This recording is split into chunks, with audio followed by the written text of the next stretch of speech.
Il avança, grand et calme, avec des yeux de la couleur d'un ciel d'été. Bienvenue, sergent Colby. Je suis le premier conseiller Kesh. Le commandant Zavara vous attend. Ezra jeta un coup d'œil à Malé. Eh bien, je suppose que c'est ici que je vais me faire sonder, dit-il avec un sourire, avant de se tourner vers Kesh. Montrez-moi le chemin, chef. Kesh cligna des yeux, manifestement incertain de comment interpréter ce commentaire, mais il ne répondit rien et fit un geste pour qu'Ezra le suive. Les couloirs de l'Opalescent Star étaient une démonstration de design d'un autre monde. Les courbes organiques remplaçaient les angles vifs, et les murs pulsaient faiblement, comme s'ils étaient vivants. D'étranges plantes luminescentes bordaient les couloirs, diffusant une douce lueur bioluminescente qui rappelait à Ezra les créatures des profondeurs marines. Pas mal, votre déco, lança Ezra. Je suppose que votre décorateur a zappé Ikea? Kesh ne répondit pas, bien qu'un des autres orins semblât réprimer un rire. Finalement, ils atteignirent un ensemble de portes imposantes qui s'ouvrirent dans un murmure, révélant une salle baignée d'une lumière argentée. Au centre se tenait le commandant Zavara, son armure remplacée par une robe fluide qui scintillait comme du métal liquide. Elle leva les yeux quand Ezra entra, son regard perçant se verrouillant sur lui avec une intensité qui lui fit momentanément oublier de respirer. « Sergent Colby, dit-elle, sa voix douce et mesurée. Bienvenue à bord de l'Opalescent Star. J'espère que votre voyage s'est déroulé sans encombre. » Ezra fit un salut ironique. Aussi calme qu'un passage au DMV, mais avec moins de formulaires et plus d'angoisse existentielle. Zavara inclina légèrement la tête, laissant transparaître une légère trace d'amusement. Votre humour est unique. Que voulez-vous, c'est un mécanisme de défense, répondit Ezra en mettant les mains dans ses poches. Alors, quel est le programme, commandant? On fait des exercices de confiance où je commence à distribuer des CV pour les rencontres? Un éclat de rire parcourut les orins présents, bien qu'ils s'efforcèrent de le dissimuler sous le regard acéré de Zavara. D'un geste de la main, elle les congédia, ne laissant qu'elle et Ezra dans la salle. « Vous ne comprenez pas la raison de votre présence ici, » dit Zavara en s'approchant. « Ce n'est pas un simple caprice, sergent. Vous représentez quelque chose de rare, quelque chose dont je pense que mon peuple et le vôtre doivent s'inspirer. » Ezra haussa un sourcil. « Je suis flatté, vraiment, mais je pense que vous me surestimez. Je suis juste un type qui a survécu parce que je suis doué pour courir et me sortir des ennuis en parlant. » L'expression de Zavara s'adoucit, son regard devenant pensif.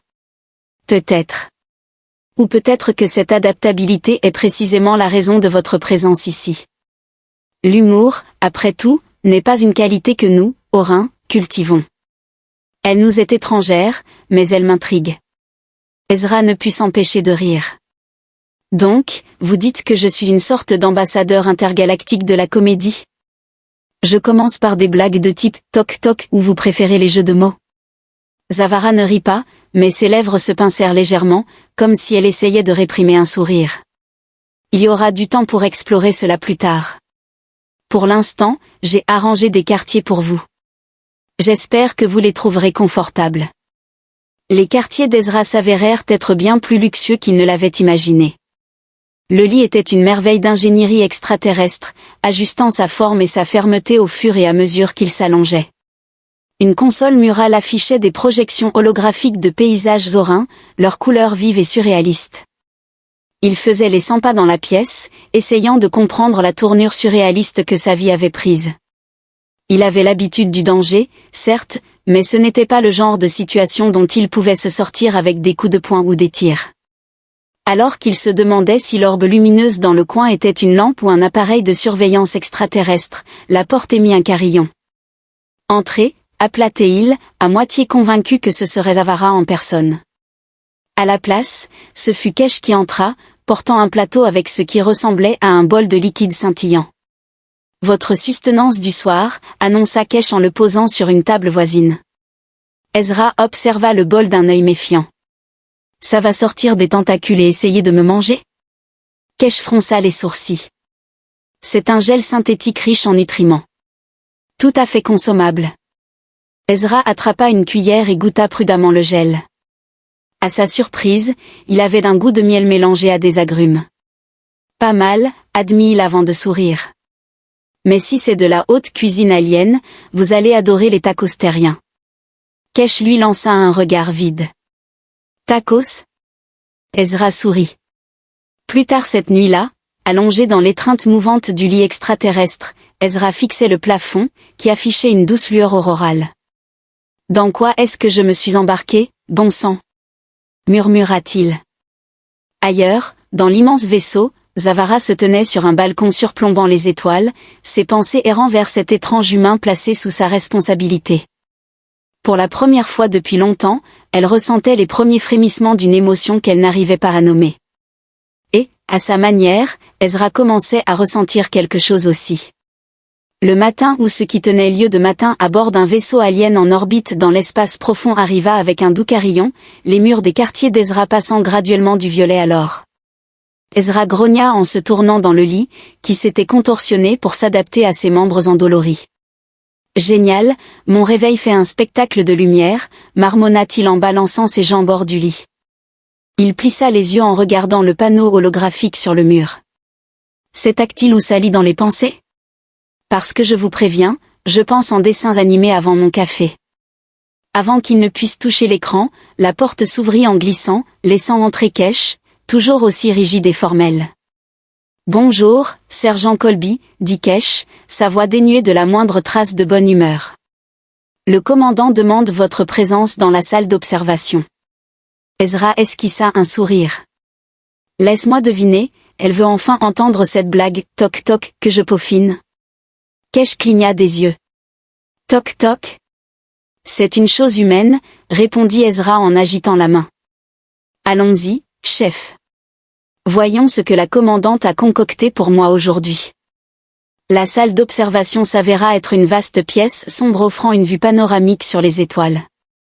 Le sol était une surface réfléchissante sans jointure, donnant l'impression troublante de marcher sur du verre suspendu dans le vide. Ezra fit de son mieux pour ne pas trop regarder en bas. Le commandant Zavara se tenait au centre, contemplant les nébuleuses tourbillonnantes au-delà. Sa robe du jour était d'un indigo profond et ses cheveux argentés étaient tressés lâchement, tombant sur une épaule. « Vous vouliez me voir ?» dit Ezra en entrant dans la pièce, « ou c'est juste un endroit sympa pour une petite introspection existentielle ?» Zavara se retourna, son expression toujours aussi maîtrisée. « Sergent Colby, j'espère que vous trouvez vos quartiers à votre goût. » Ezra haussa les épaules. « Rien à redire. Votre gel nutritif est plutôt bon, et le lit est plus intelligent que moi. Mais je dois dire que vos options télévisuelles sont décevantes. Pas de rediffusion de Galaxy Cop, Justice interstellaire.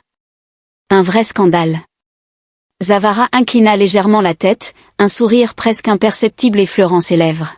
« Je ne connais pas ce Justice interstellaire, mais peut-être est-ce quelque chose dont vous pourrez nous parler un jour. » « Attention à ce que vous souhaitez, » répondit Ezra avec un sourire.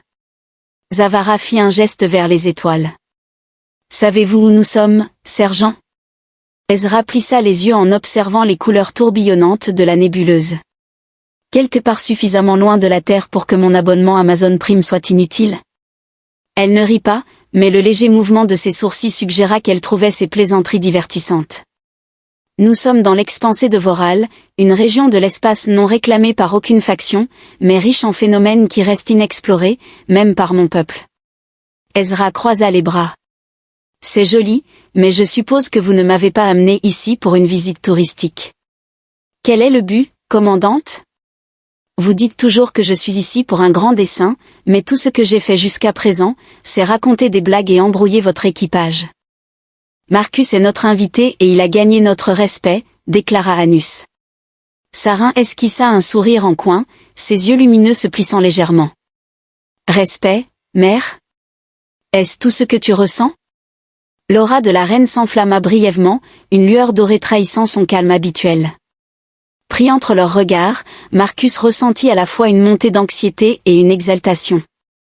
Il ouvrit la bouche pour désamorcer la situation, mais Anus parla en premier. « Ce n'est ni le moment ni le lieu pour de telles discussions, dit-elle d'une voix empreinte d'autorité, bien que ses yeux se posèrent sur Marcus un instant plus longtemps que nécessaire. Sarin se pencha vers Marcus, sa voix un murmure destiné à lui seul. « Elle dissimule bien ses sentiments, n'est-ce pas? Mais moi, je vois à travers elle.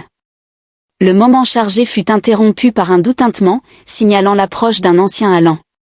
Les deux femmes se reprirent immédiatement, leurs auras lumineuses retrouvant une stabilité harmonieuse. Marcus ne put s'empêcher de penser qu'il venait d'assister à l'ouverture d'un récit bien plus complexe qu'il ne l'avait imaginé.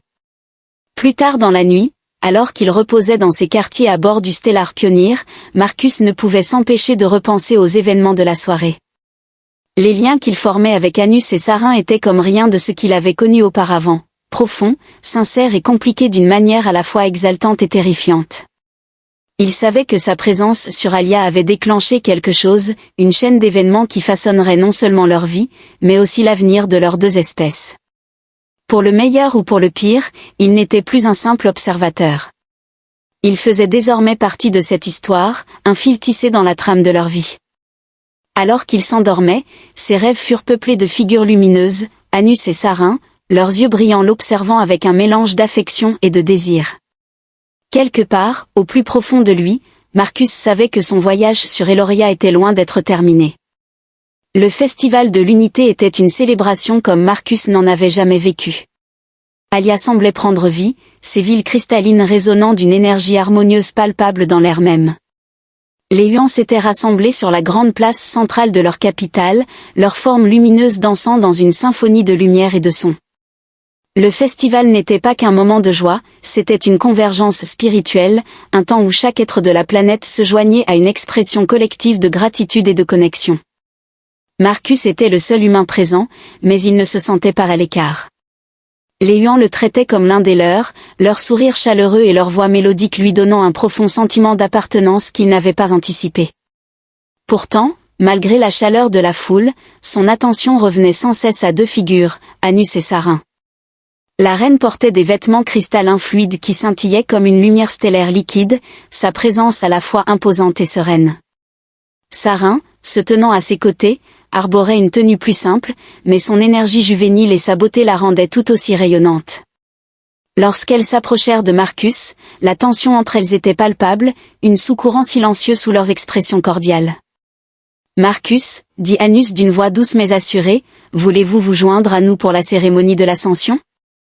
C'est le cœur du festival, un moment où nous honorons les liens qui nous unissent les uns aux autres et à l'univers. » Sarin intervint avec un sourire espiègle. « C'est aussi le moment le plus amusant que vous vivrez. Croyez-moi, vous ne voulez pas le manquer. » Marcus accepta et elles le conduisirent au lieu de la cérémonie, un vaste amphithéâtre taillé dans le flanc d'une montagne cristalline. L'air était chargé d'anticipation alors que les huans se rassemblaient en cercles concentriques, leurs formes brillantes intensifiant leur éclat en préparation. Anus se plaça au centre, son aura rayonnant d'autorité et de grâce. Elle entama un chant, sa voix résonnant avec les cristaux environnants pour créer une symphonie de lumière et de son. Les huans se joignirent à elle, leur voix tissant une harmonie parfaite. Marcus sentit les vibrations dans son être même, une connexion profonde qui dépassait toute explication. À l'apogée de la cérémonie, Anus tendit la main vers lui. « Approchez, dit-elle, ses yeux brillants d'une intensité qui lui fit frissonner l'échine. Il obéit, sentant le poids des regards fixés sur lui. Anus posa une main sur sa poitrine, et pendant un instant, il eut l'impression de flotter.